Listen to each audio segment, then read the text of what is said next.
given the last talk by Bayern, I think it's a great follow-up now to follow up with esports. It will give us a great talk, I think, about how a product that is not on first sight, like you're not on first sight, you don't think of it directly, the sport relationship, but when you think a little bit further, you see, well, like chair is actually a very important device for gaming, for sports, and I'm really looking forward to see how you manage to develop that product. I think not only here, but often like in other aspects. Gaming is often setting standards, right? In terms of like, it has often set standards in terms of graphical UI, for example. And here also, I think if a chair manages to satisfy a gamer, then it might also have impacts for product design in general, for this area. So I'm really looking forward to your talk. Stefan, Niklas, floor is yours. Yeah. Oh, that's loud. Hello. I'm Stefan. I'm the head of Backforce. Backforce is a brand of Interstuhl, which is one of the biggest European manufacturers for office chairs.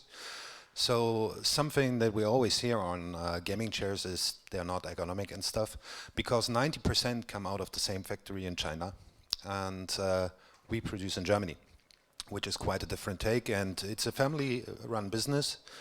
And for them, it was very hard to get into the market. And we're going to show you a little bit how it developed, how we went, and how it will go. And one important factor, really, that Christoph just pointed out, gaming chair. And I think the guys from esports organizations we have sitting here around will agree. The chair is underestimated in terms of the value of the gameplay of the gamers. But you can make good money out of it as an esports organization, so they rather sell it, even though they sit on a not that good chair. Yeah. So let's see how this went, and let us start with Niklas. Thank you, Stefan. So hi to everyone. My name is Niklas Timmermann from Skillshot Consulting. I've been in esports for like nearly 18 years now. Been a professional gamer, led some teams, and now I'm running an agency. And I came to Interstuhl a few years ago, I think 3.5 already. Time passes quickly. And we began in 2018. And Interstuhl was expecting to have a bump in the market, which actually happened due to Corona. But they were expecting another bump in the B2B sales. So they said, okay, we need something in the B2C market, but also the usual B2C market is kind of run by big companies like IKEA and stuff. And so they needed to find a USP. They have very good products, but they had no real clue where to go. And this is kind of how we got connected. And we as an agency are specialized on running marketing operations in esports, as well as creating products with USP. So usually when a client comes up to us, we're also in the betting industry, they're asking us, what is it that the target group actually wants? How can we actually create a product that works for this target group? And then usually we're working with the guys from Nielsen to get some more data and also work with our influencer network to gather a lot of data.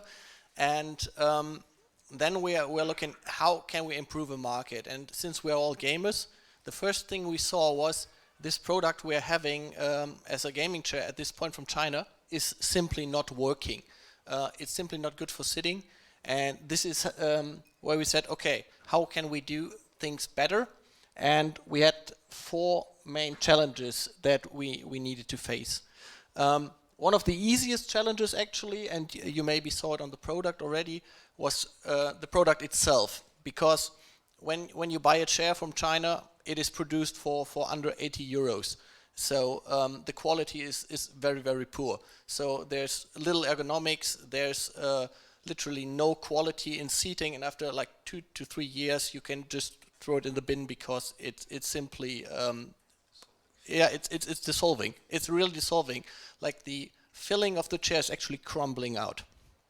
And this is where I said, okay, it is very easy for Interstuhl to create a perfect product with a wooden back that is inside the chair, and use the use of real withstanding materials. So we have, I think, 10-year warranty. So we're having a 10-year warranty, which is 3 times the amount of how long a Chinese chair is living, actually. And so that was the easy part. The parts where it got a lot harder are the parts with the brand, social media, and market position. So the first thing we had to develop for Interstuhl was a whole brand. Why? Because having a normal brand into esports is very hard, because it's non-endemic, it doesn't feel right for gamers. Even though it's the best product, the name and the quality of Interstuhl counts nothing inside this gaming scene.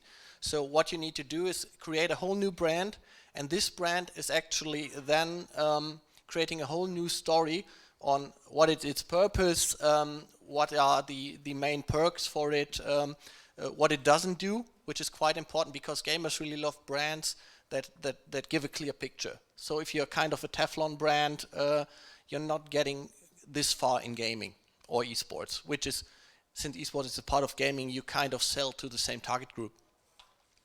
And this is where we created Backforce, which is a brand that is rather supportive.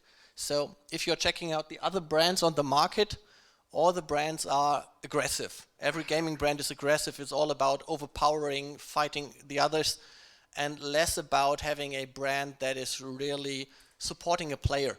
And this is like the key message that we are, if we step back once more, the key message that we used for market positioning and that we took into social media is that we wanted to be the brand that is actually supportive. We wanted to be a brand that actually helped players achieving their goals without forcing them into the situation, you know, this is the best brand, you got to buy this one, there's no other brand that you should use. We wanted to give them room to create their own perfect living space without telling them, okay, this is a role you got to play, choose your own role, basically. And this is what we took to social media, and one of the biggest keys is we were reachable through social media. All of the other brands, they're just importing products, so if there's something happening with the product, there's little you can do, basically, except for sending out a new chair, because if there's something broken, you don't have the parts. The chair comes in one big piece from China, and you're just giving them a new chair, basically, if anything happens with the chair, or you leave them and give them nothing at all. And this is one of the biggest qualities we had in Interstuhl, that we wanted to use, make use of Interstuhl sitting in Germany, being able to actually repair stuff, not throwing away stuff, to replace parts that might be broken, which can always happen during transfer. And this is something where we really put a key, where we put power into our strategy. So what were the USPs when it comes to product? First of all, made in Germany. So Interstuhl has a lot of quality going over several generations now of creating chairs. So what we already knew was we needed a design that is kind of being a USP as well, with the flashing light in the back, which you can see over here. We have a pulsating light that is in the back that can be individualized. On the shoulders, we have our shoulder patches where gamers can choose their own game attacks, and the back of the chair is bent in a way that the game attack is always seen in the stream. So everyone knows straight away who's this guy, what is his message, if he wants to put a message up on it. And we had this unique face because it is made in Germany. We could be a bit more focused on details, as you can see with the ripped back and stuff.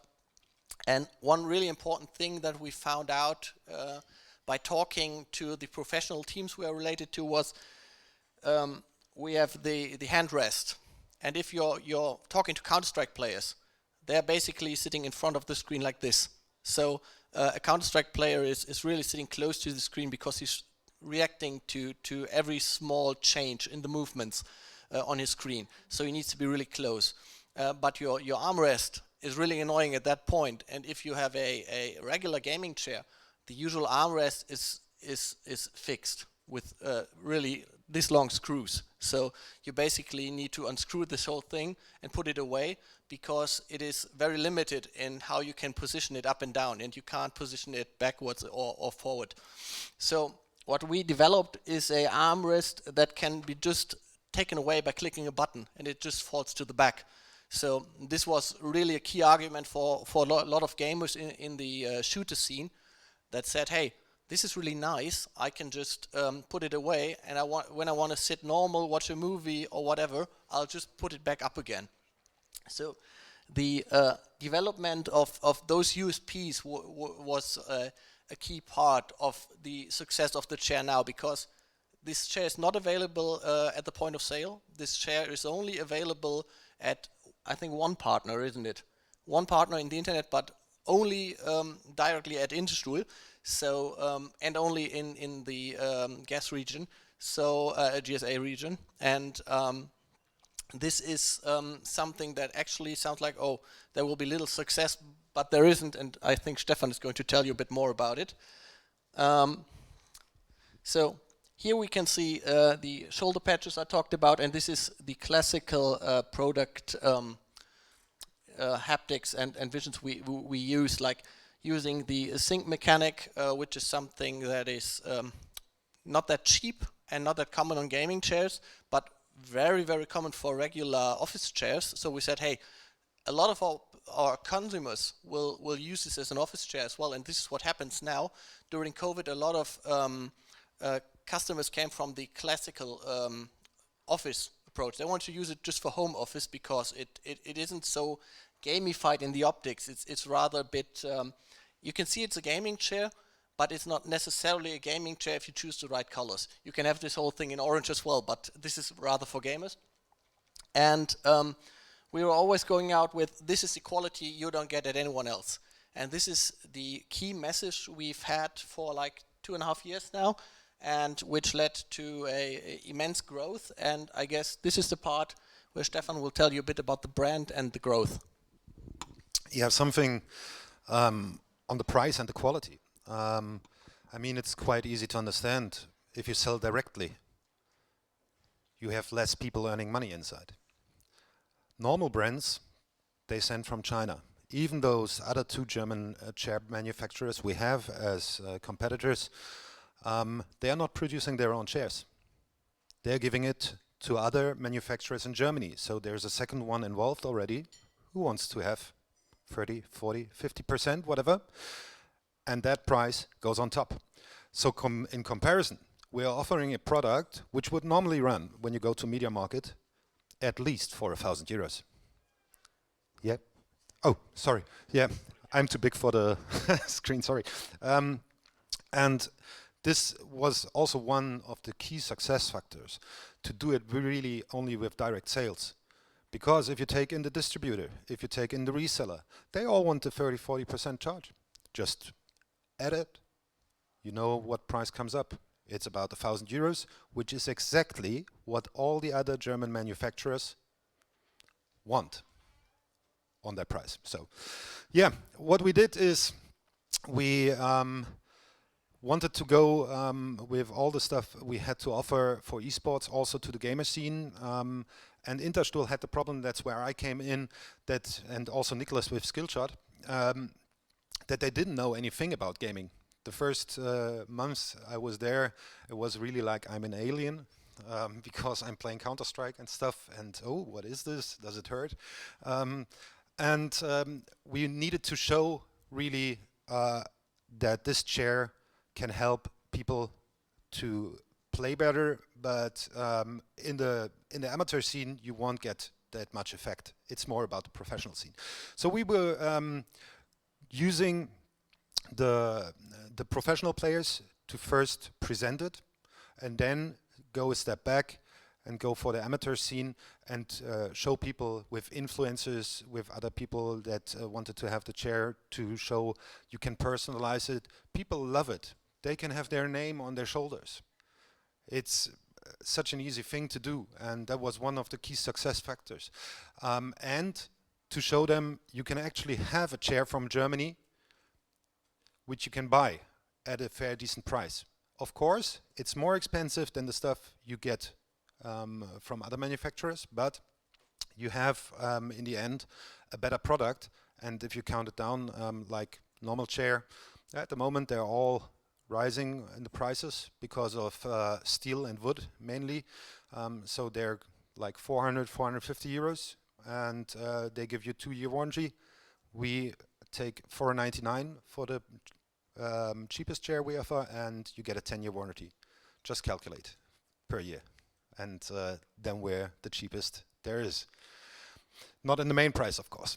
So in the starting point, we had to choose the right partners with a big esport focus.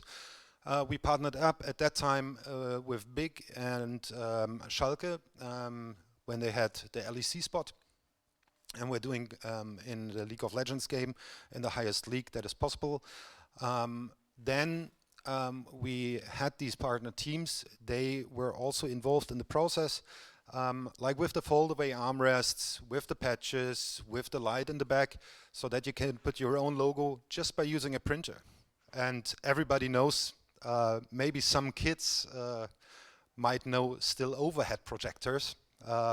Germany is so digital. And those foils, those you can use in the back of that display. So you just print it on a printer and then you have it. And all these USPs went into the announcement. We took the creators, as I said. We have some very big influencers sitting on Backforce. Some just came to us because they also wanted to have it, they wanted to take care of the environment. Like Niklas pointed out, we really send someone to repair a chair if something is broken. There's literally a guy going in a van to the customer and repairing the chair. That's what we're doing because we have the network as we did B2B, and those guys run around all the country anyway. So what's easier than repairing chairs on the way? And now we're looking at new products, merchandise. We are also at that point only aiming for high value stuff, because one key factor if you want to be successful in the esports market, you can't just copy those who are there. If you do that, you will have no success. That's it. You can stop at that point already. You need to have a better product. You need to put more thinking into it. You need to have more USPs, because else they just ruin you by the price, and that's what's going to happen. So also our merchandise is top notch. We are not doing stuff for like 50 cents a t-shirt or bottle openers, stuff like that. We have messenger bags run from a techwear company. We will put floor mats and stuff, which will also not be cheap, but people appreciate that we're standing on the game, that we're saying we only send you the best. That's the point. Although we don't earn that much on merchandise and stuff, and also on the accessories. That's not our business. I don't want to earn money on merchandise or on floor mats. I don't care. I want to sell chairs. That's what I'm here for. And new products, of course, you want to make the whole bubble, I say. We're looking at desks, of course. But same thing there. If we want to bring out a desk, do you just bring out a desk which is already there? No, you don't want that, because you need to put something more inside. Why should anyone buy a desk from Germany for 100 euro more if it's just some wooden thing with some feet on it? Nobody will buy it. So also there we have the same process and need to see what can we offer on top of what is already there. And that's the main point if you want to step in there. So, and all this goes around and around now. We have the influencers, we have media, which is very important for, especially at the start of it. If you don't have reviews, people don't trust you. Review marketing is number one, of course. Team sponsoring, event sponsoring became fairly hard these days, because there are some big players, one from Singapore, the other one is in, where is sitting, I think in Taiwan. not sure. But they are spending like millions at the moment. And just because they want a chair placement, because of the visibility, not because they want to sell the share. They just want the visibility because of branding. And that's of course quite hard to compete in that market. One interesting figure we had there was the major in Berlin in 2019, Counter-Strike major. We were offering a 6-figure number, and that one company tripled it without even checking how much we wanted to give. So they simply didn't care, because they just wanted the spot for the branding, and which is quite hard. But yeah, we also do the event sponsoring. For example, one pretty good example is the Friendly Fire, which is a charity event, and people, especially in the gaming scene, in the influencer scene, they love charity events. They love stuff, equality. We all love it. Not saying that we wouldn't love it anyway, but you want to have environmental topics, you want to have equality topics, and you want to have charity. And they will love you for that, and they will trust you for that. And of course, your brand needs to be like that as well. That's one key success also with our influencers.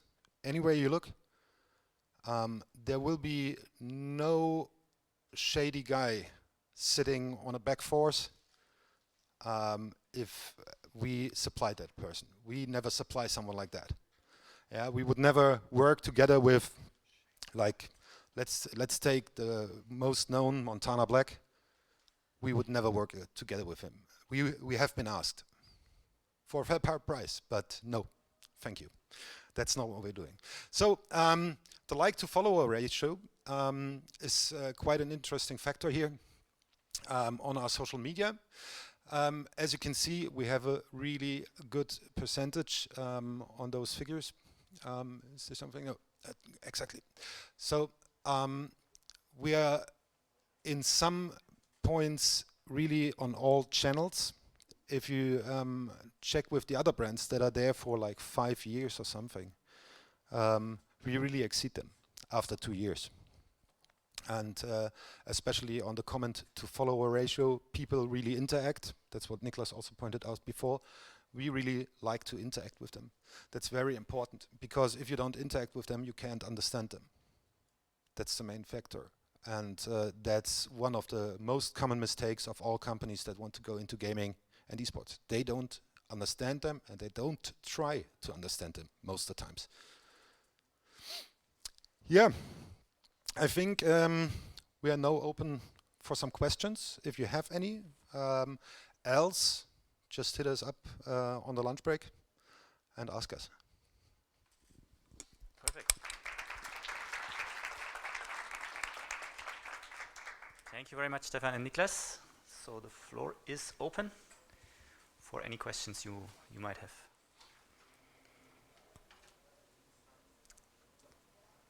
There's one, 2 actually, very good.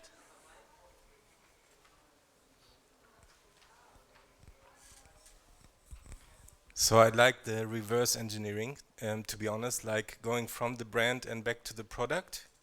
This is very interesting, because I think that changed our heritage here in Germany, is like going from the product, and then at a time, if it's needed, if it's really needed, then we will have the brand too. So this is great, I think. It's new to me, so I don't know your chairs and I don't know your brand.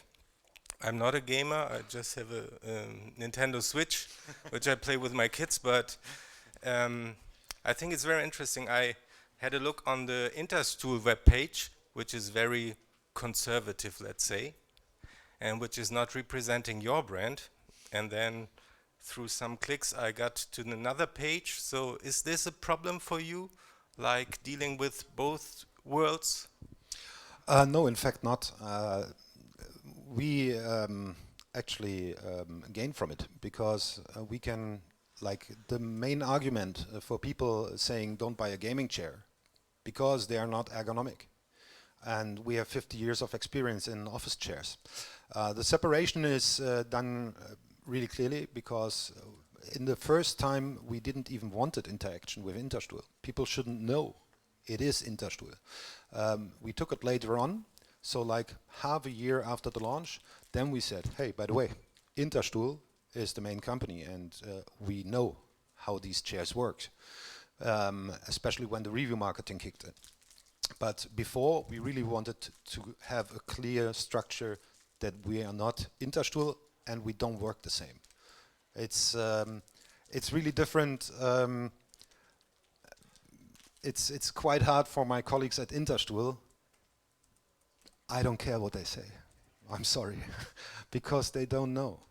And it's for those who don't know, Interstuhl is on the Schwäbische Alb. It's a little village where there's 500 inhabitants, and like 90% of the village are working with Interstuhl, and that's why they asked someone from Berlin to come in. That's the main thing. And but yeah, sometimes you get some good stuff there, but mainly we try to really separate it. One more question over here. Well, first of all, thank you for the presentation. I also saw that influencers were also an interesting part in the marketing mix, let's say, and I was just wondering if you could elaborate a bit further on how do you work with them, and of course what kind of content is created with these influencers to promote your product. The main idea on our influencers is always that if we have someone asking, we check what is he doing, what does he stand for. Let's take one of the most famous German ones. It's Simon Unge, Simon Wiefels. He's one of the biggest German influencers who's very much into environmental things. And with him, we only push that topic.